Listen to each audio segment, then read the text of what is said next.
میں نے اسے خوب کھری کھری سنائی، خوب بے عزت کیا۔ مجھے لگا تھا یہ سبق اس کے لیے کافی ہوگا اور وہ اس کے بعد مجھ سے بات کرنے کی کوشش نہیں کرے گا، لیکن یہ میری خام خیالی تھی۔ وہ اتنا ڈھیٹ تھا کہ اگلے دن وہاں پھر موجود تھا اور مجھے دیکھ کے ایسے مسکرا رہا تھا جیسے کچھ ہوا ہی نہیں۔ یہ میری برداشت کی انتہا تھی۔ گھر آنے کے بعد میں نے سب کچھ اپنی امی کو بتایا۔ پھر جب ابو شام کو گھر آئے تو امی نے انہیں بتایا کہ اس کے راستے میں ایک لڑکا کھڑا ہوتا ہے۔ ابو نے کہا اس معاملے کو اب وہ خود دیکھ لیں گے۔ اگلے دن جب ہم آئے تو اس نے پھر مجھے خط دینے کی کوشش کی۔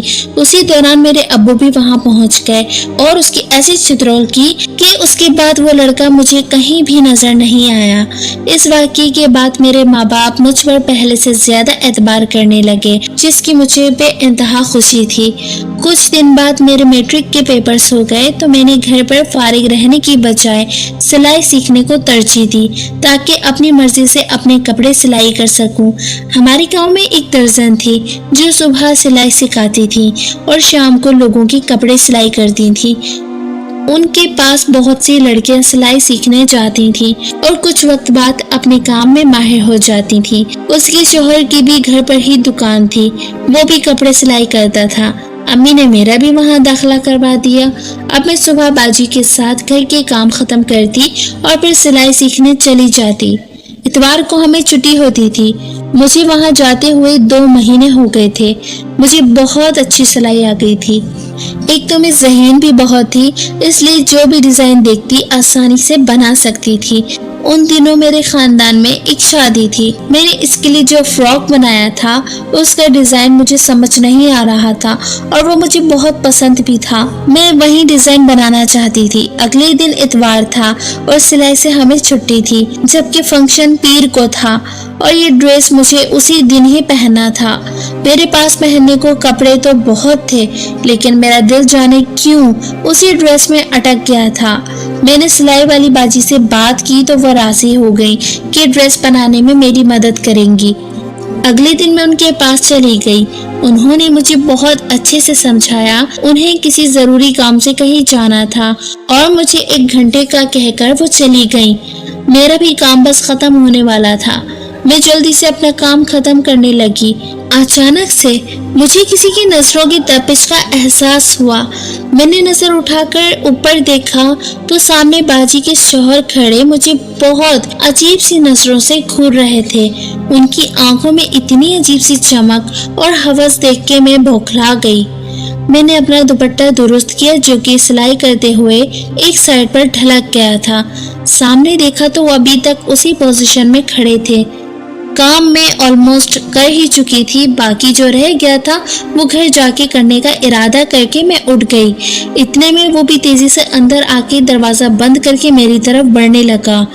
میرے لیے یہ صورتحال کسی افتاد سے کم نہیں تھی۔ میں نے اپنے ارد گرد دیکھا شاید کوئی چیز اپنی حفاظت کے لیے مجھے مل جائے، لیکن کمرے میں ایسا کچھ بھی نہیں تھا جس سے میں اپنا بچاؤ کر سکتی۔ اتنے میں وہ بالکل میرے پاس آ گئے۔ ان کے منہ سے بدبو کے بھپکے اٹھ رہے تھے۔ مجھے ابکائی آ گئی۔ میں پیچھے ہوتے ہوئے بالکل دیوار کے ساتھ لگ گئی اور تمام ہمت مجتمع کر کے اسے پیچھے دھکیلتے ہوئے باہر نکلنے لگی تو اس نے حباست سے ہنستے ہوئے میرا بازو پکڑ لیا اور اپنے سمت کھینچ لیا۔ میں اس سے اپنی عزت کی بھیک مانگنے لگی، مگر اس خبیث پہ تو کسی بات کا جیسے اثر ہی نہیں ہو رہا تھا۔ وہ حد سے بڑھ رہا تھا۔ میں دل ہی دل میں اپنے رب کو پکارنے لگی۔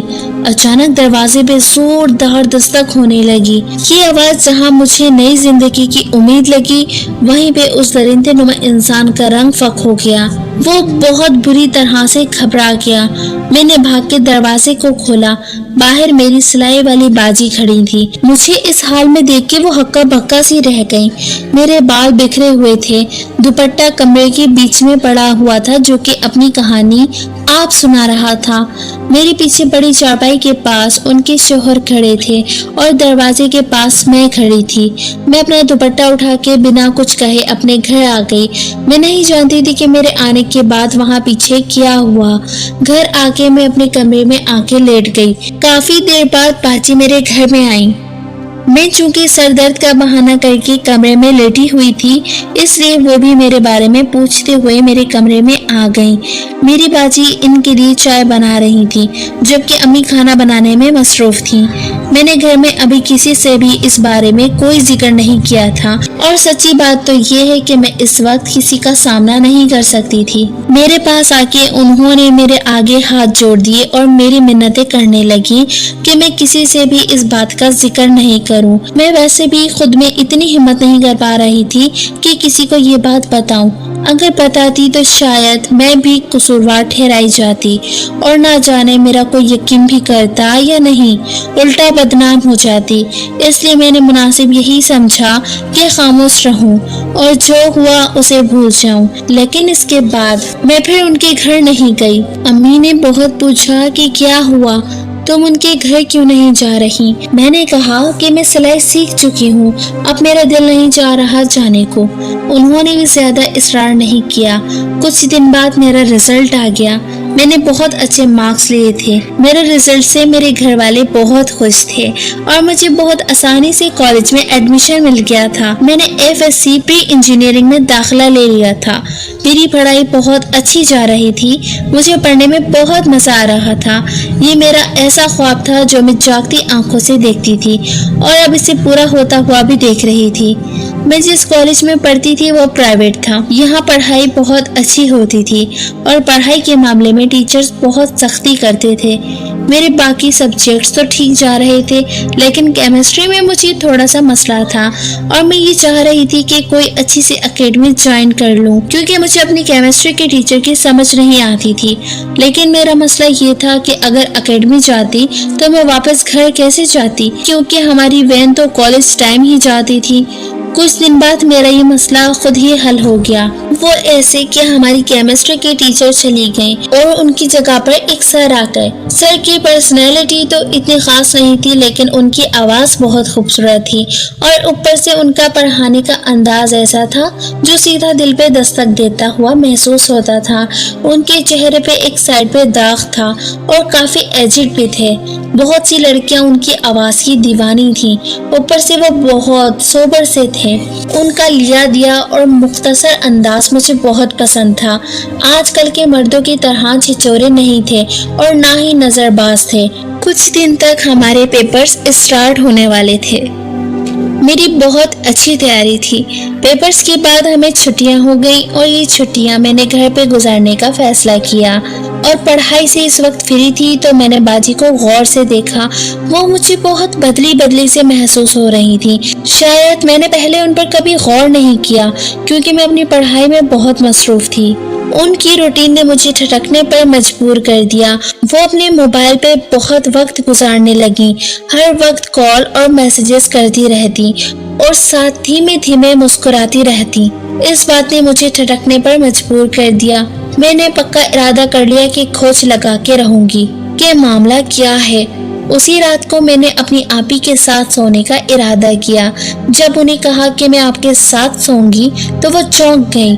ان کے چونکنے پر میں نے بہانہ کیا کہ مجھے ڈر لگ رہا ہے آج، اور اتنے دن سے پیپرز میں بزی تھی تو آپ سے بات نہیں ہو پائی۔ رات کو آپ سے باتیں کروں گی۔ پہلے تو انہوں نے ٹال مٹول سے کام لیا، پھر میرا اصرار دیکھ کے خاموش ہو گئی۔ رات کو میں ان سے باتیں کرتی رہی اور وہ ہوں ہاں میں جواب دیتی رہی۔ صاف لگ رہا تھا کہ وہ مجھ سے باتیں نہیں کرنا چاہ رہی تاکہ میں سو جاؤں۔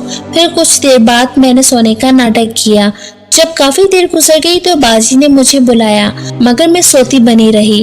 مجھے سوتا ہوا سمجھ کر انہوں نے اپنا موبائل اٹھایا اور میسیجز کرنے لگیں۔ جب سب گھر والے سو گئے تو وہ موبائل اٹھا کر چھت پہ چلی گئیں۔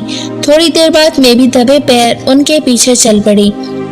وہ تو جیسے سارے جہاں سے بے خبر ہو کے نہ جانے کس کے ساتھ باتیں کرنے میں بزی تھی۔ انہیں میری موجودگی کا بالکل احساس نہیں ہوا۔ میں نے ان کے کندھے پہ ہاتھ رکھا تو وہ ایک دم سے بوکھلا گئیں اور ہراساں نظروں سے مجھے دیکھنے لگی جیسے ان کی چوری پکڑی گئی ہو۔ میں نے کچھ نہیں کہا، خاموشی سے پلٹ آئی۔ مجھے سخت نیند آ رہی تھی۔ میں اس وقت سو گئی۔ اور صبح اٹھ کے میں نے باجی سے اس بارے میں باز پرس کی۔ پہلے انہوں نے ٹال مٹول سے کام لیا، پھر آخرکار انہوں نے مجھے بتایا کہ وہ کسی کو پسند کرتی ہیں اور اس سے شادی کرنا چاہتی ہیں۔ میں ان کی بات سن کر حیران رہ گئی۔ وہ تو مجھ سے بھی زیادہ ڈرپوک ہیں اور امی ابو سے چھپ کے یہ کام کیسے کر سکتی ہیں؟ میں نے باجی سے کہا کہ وہ اگر آپ کے ساتھ مخلص ہیں تو انہیں بولیں کہ آپ کے لیے رشتہ بھیجیں اور آپ سے شادی کر لیں، لیکن اگر وہ ٹال مٹول سے کام لیں تو سمجھ جائیے گا کہ وہ آپ کے ساتھ فلرٹ کر رہا ہے۔ میری بات سن کے باجی آبدیدہ ہو گئی اور روتے ہوئے بولی کہ اس نے رشتہ بھیجا تھا لیکن ابو نے انکار کر دیا کیونکہ وہ ہماری برادری کا نہیں ہے۔